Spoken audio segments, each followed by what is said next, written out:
Tough workout that for all of the lads, I imagine, in this heat. That was not easy for the 60 minutes that you played.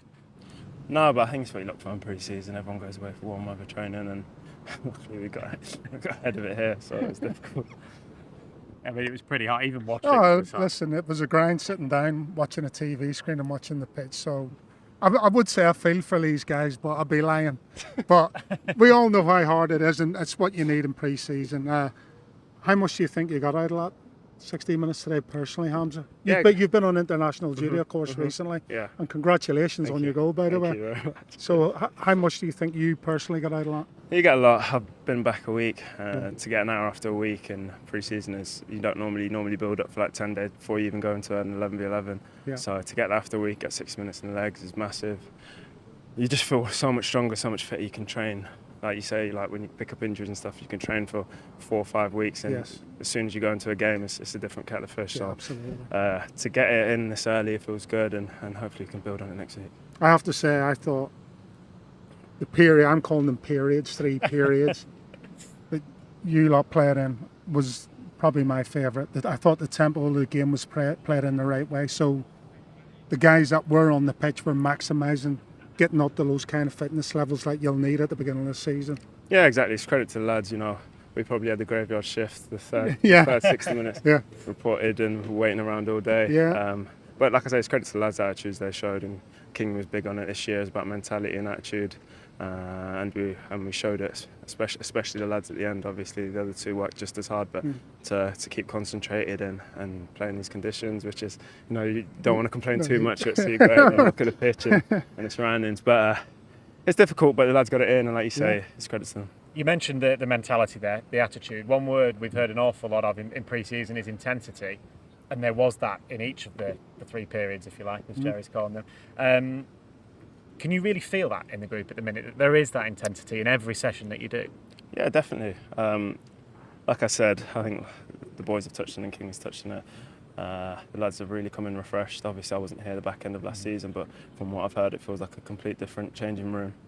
Last year was really tough. Everyone's been in them relegation scraps, and it sounds easy to keep going. It sounds easy to sort of come on, get your head around it. You're playing football, you're doing what you love, but it's difficult once you get in them little periods. And credit to the boys again that they've come back, and everyone's been right at it, and you can see that. I was going to say, you know, we were just speaking to King, and he said a lot of next week when you go away to Austria is about not just your minutes on the pitch, getting the fitness levels up. It's about bonding together as a squad. And I said that's still, for me, one of the most important things in any football team is having the trust and being able to look your teammate in the eye and drag that last ounce of energy out of him. And I'm wondering how you feel about those kind of statements that Kingy's made. Yeah, I think if you look throughout history and the most successful clubs, they'll all be probably the closest off the pitch. It's something that I say all the time when people ask me about Leicester, is that it feels like a family. Yes. Everyone's willing to fight each other and die for each other, and that's what the city's built on, and the club's built around, and the success that we've had in the past few years. It's been that if you look inside the changing room, everyone's super close, everyone spends time together off the pitch, and for me, I think that's, like you say, it's probably the biggest for me, to be able to trust the person you're playing next to. It's going to work just as hard as you and play for the badge, and look, we're going to need it this year. It's 46 games. Yeah.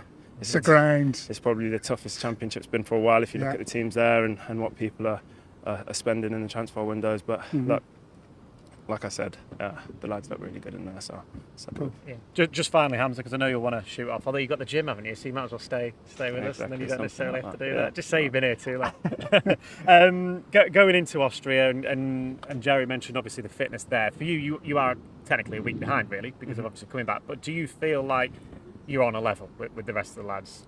Yeah, I think the first few days you're playing catch up because the lads have been in it.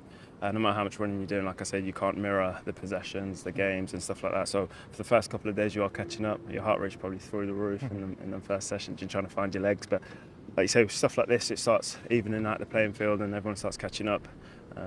So you know, we've got Wout obviously, and a few of the other internationals boys coming back in. So next week's probably going to be the most even playing field, and everyone's going to be competing for the starting positions.